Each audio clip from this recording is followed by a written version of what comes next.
Hello friends, welcome back to my channel.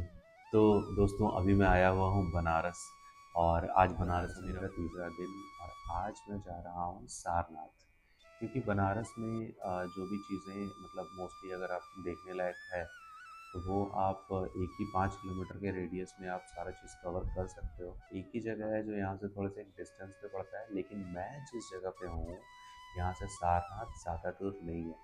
Sarnath बहुत ही नज़दीक है, 3 से 4 किलोमीटर के डिस्टेंस पे। तो बस अभी निकल रहा हूँ सारनाथ के लिए। चलिए फिर चलते हैं। तो सारनाथ में सबसे पहले मैंने विजिट किया तिब्बती मंदिर, जो कि 1955 में बना था और यह यहाँ के पूजनीय तीर्थ स्थलों में से एक है। यह मेन मार्केट के पास ही है। पारंपरिक तिब्बती वास्तुकला शैली में निर्मित इस मंदिर में कई आकर्षक विशेषताएं हैं। मंदिर के प्रवेश द्वार पर पहरा है और दो शेरों की जटिल नक्काशी से इसे खूबसूरती से सजाया गया है। मंदिर में प्रवेश करते ही आपको एक विशाल खुला परिसर दिखाई देगा, जिसमें हल्के गुलाबी रंग का स्तूप है।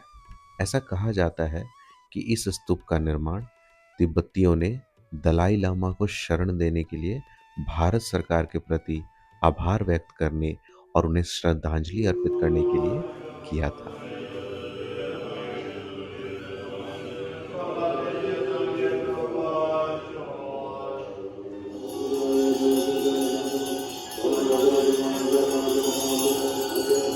मंदिर सुबह 8:30 बजे से लेकर के 11:50 और दोपहर में 2:30 बजे से लेकर के शाम के 5 बजे तक खुला होता है। यहाँ से निकलने के बाद लगभग 100 से 150 मीटर की दूरी तय करके हम पहुंचे जापानी मंदिर।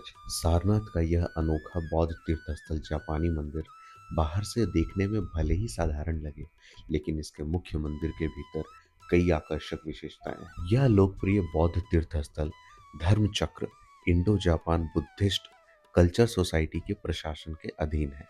इसे अक्सर निचिगाई सुजान होरिंजी मंदिर के नाम से जाना जाता है और बौद्धों के बीच इसकी काफी लोकप्रियता है। मंदिर की वास्तुकला विशिष्ट जापानी शैली में। जापानी मंदिर से बाहर आते ही मुझे सामने दिखा विश्व शांति स्तूप। तो यहाँ पे भी आप जाना मत भूलें, क्योंकि ये भी एक बहुत अच्छी जगह है। यह आधुनिक सफेद स्तूप जो है वो शांति और अहिंसा का प्रतीक है। यह स्तूप सांची के स्तूप के समान डिजाइन में बना हुआ है। यह स्थान ध्यान और मानसिक शांति के लिए उत्तम है, जो मुख्य पर्यटन स्थलों में से थोड़ा अलग एक शांत वातावरण प्रदान करता है। यहाँ से निकलने के बाद मैं पहुंचा सारंगनाथ मंदिर, जो कि यहाँ से 100 मीटर की दूरी पे था। ऐसी मान्यता है कि सारंगनाथ भगवान शिव के साले यानी कि महादेव के साले हैं। कहानी के अनुसार जब शिव जी ने सती से विवाह किया तो सती के भाई सारंग देव ने बाद में काशी में इसी स्थान पर शिव जी का स्वागत किया, जहां भगवान सोमनाथ रूप में प्रकट हुए। इस मंदिर की अनूठी विशेषता यह है कि यहाँ एक ही स्थान में दो शिवलिंग है। एक शिवलिंग सारंग ऋषि द्वारा स्थापित है और दूसरा शिवलिंग आदि शंकराचार्य द्वारा। इसके बाद मैं पहुंचा मूल गांधा कुटी विहार। इतिहास से समृद्ध और आध्यात्मिकता से ओतप्रोत मूल गांधा कुटी विहार सारनाथ के प्रमुख बौद्ध स्थलों में से एक है। सन 1931 में निर्मित मूल गांधा कुटी विहार मूल मूल गांधा कुटी विहार की स्मृति में बनाया गया एक मठ और मंदिर है।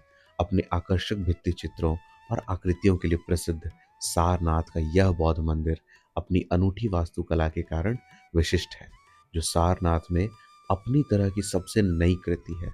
मूल गांधा कुटी विहार की वास्तुकला में कुछ जटिल डिजाइन और पैटर्न है, जो कला और इतिहास प्रेमियों के लिए बेहद आकर्षक है। मंदिर के अंदर एक बोधि वृक्ष है, जिसे श्रीलंका के अनुराधापुरा से एक पौधे के रूप में लाया गया है। ऐसा कहा जाता है कि श्रीलंका में स्थित यह वृक्ष उसी वृक्ष से उत्पन्न हुआ है जिसके नीचे भगवान बुद्ध ने बोध गया में ज्ञान प्राप्त किया था। परिसर के अंदर पर्यटक मंदिर के चारों ओर फैले सुंदर उद्यानों का भी आनंद ले सकते हैं। इसके अलावा संरचना के परिसर में बौद्ध प्रार्थना ध्वज भी दिखाई देते हैं।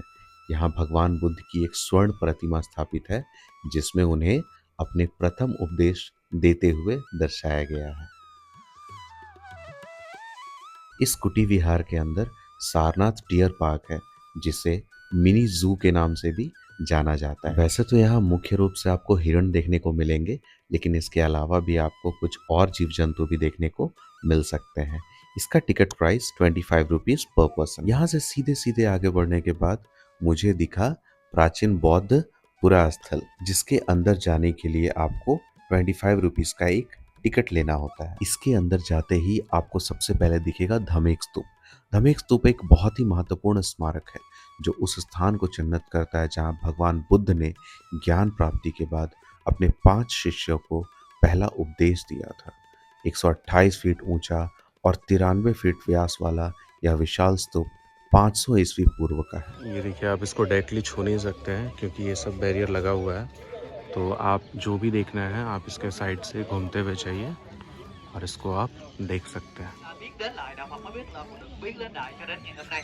Giờ rồi bắt đầu mình di chuyển rất dần ra ngoài, em chỉ với cả nhà những cái thánh tích, những cái địa điểm quan trọng ở vườn Nai Sa. प्राचीन बौद्ध पुरास्थल तीर्थयात्रियों और इतिहासकारों को समान रूप से आकर्षित करता है, जो यहाँ श्रद्धांजलि अर्पित करने और बौद्ध धर्म के प्रारंभिक इतिहास का अध्ययन करने आते हैं। सारनाथ के खंडहरों के पहले संदर्भ में जोनाथन डंकन ने उस स्थान पर एक ईंट के स्तूप के अवशेष कक्ष में बलुआ पत्थर के बक्से में रखे हरे संगमरमर के एक अवशेष पात्र की खोज का वर्णन किया। यह अवशेष पात्र जनवरी 1794 में बाबू जगत सिंह, जो कि शिवपुर और कटेहर परगना के औमील और बनारस के राजा बलवंत सिंह के भतीजे थे, उनके कर्मचारियों द्वारा एक स्तूप में कुछ हड्डियां और कुछ मोती थे, जिन्हें बाद में गंगा नदी में विसर्जित कर दिया गया। हालांकि अवशेष पात्र को एशियाटिक सोसाइटी को भेज दिया गया था, लेकिन वह गायब हो गया। स्तूप की ईंटों को निकालकर वाराणसी के जगतगंज में बाजार के निर्माण में इस्तेमाल किया गया था। जगत सिंह और इनके दल ने धमेक स्तूप के अग्रभाग का एक बड़ा हिस्सा भी हटा दिया और बुद्ध की कई प्रतिमाएं भी हटा दी। वैसे अगर आपने ज़ू का टिकट नहीं लिया और आपने सिर्फ स्तूप का टिकट लिया है, यानी कि ये इस जगह का टिकट लिया है धम्म स्तूप का भी, तो यहाँ से भी आपको हिरन देखने को मिल सकता है। इसके लिए आपको ज़ू की अलग से टिकट लेने की ज़रूरत नहीं है। मैं बताता हूँ कैसे। ये देखिए, ऐसे यहाँ से आपको हिरनों का झुंड देखने को मिलेगा। अब जब ज़ू का टिकट लोगे तो वहाँ पे भी आपको ऐसे ही देखने को मिलेगा। तो आप बेहतर है कि आप यहाँ से देखो, अलग से टिकट लेने की ज़रूरत नहीं है।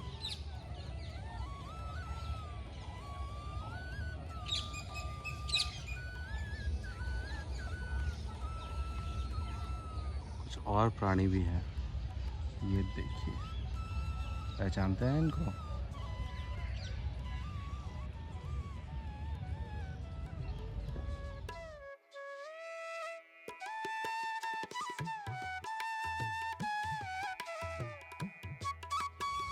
ये देखिए, ये आवाज़ सुन रहे हैं आप? सिक्योरिटी गार्ड की आवाज़, सिक्योरिटी गार्ड के विसल की आवाज़ सुन रहे हैं आप? ये देखिए, ये जो आप आवाज़ सुन रहे हैं, ये इंडिकेशन है कि अब आपके टिकट की वैलिडिटी ख़त्म हो चुकी है, तो कृपया करके इस जगह को अब खाली करें। तो जैसे ही ये सूर्य अस्त हो जाता है तो फिर हमें इस जगह को खाली करना पड़ता है। तो बस हम चलते हैं। यहाँ से बाहर निकलने के बाद आप श्री काशी विश्वनाथ मंदिर, अस्सी घाट या फिर आप और भी ऐसे बहुत जगहों पे जा सकते हैं, जिसके लिए बाहर से आपको बस, ई रिक्शा, ऑटो सब कुछ मिल जाएगा। हालांकि मैंने रैपिडो बुक किया था बिकॉज़ वो मुझे ज़्यादा कन्वीनियंट लग रहा था, किसी चीज़ का वेट नहीं करना, रैपिडो बहुत आसानी से वहाँ मिल जा रहा था। तो मैंने, और चूंकि मैं सिंगल भी था तो इसलिए मैंने रैपिडो बुक मैंने सोचा आज बनारस में मेरा आखिरी दिन है और मेरे पास कुछ वक्त बचा हुआ भी है, तो क्यों ना फिर से एक बार काशी विश्वनाथ बाबा के दर्शन किया जाए। और साथ में मुझे गंगा आरती फिर से देखने का अवसर मिला, तो मुझे बड़ा मज़ा आया।